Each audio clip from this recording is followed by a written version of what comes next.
Now, let's talk about one more kind of transport. All right? One more kind of transport.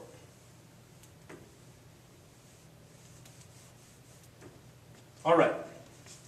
In this case, we're going to pretend that the green molecule, let's pretend that the green molecule is still moving to the right. Alrighty? But let's pretend that there are more inside of the cell this time. Okay, there are more inside the cell, and there are very few out here. But we still need to get them in. It's something that's really, really necessary. We need to get them in. All right? And so what we can do is we can move something from low concentration to high concentration. But it requires energy. So we have an energy molecule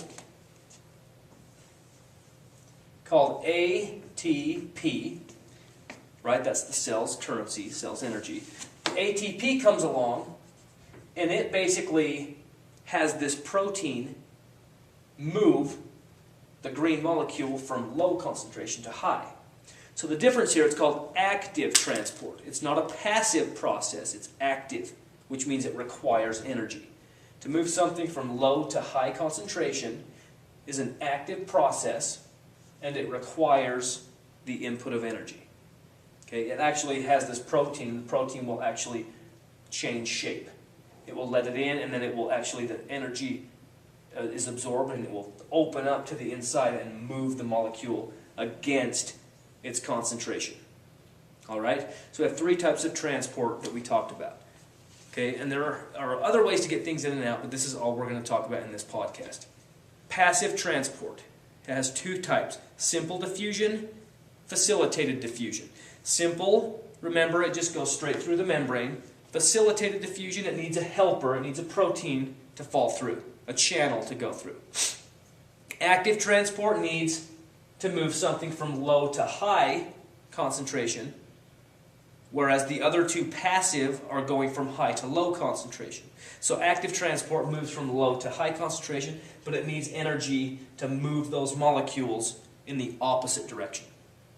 All right? So that is a very simple podcast on cell movement, on diffusion and osmosis.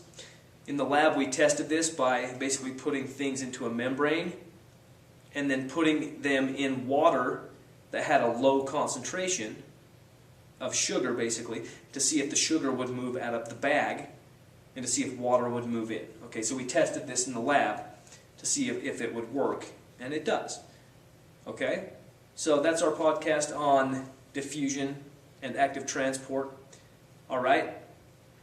And later.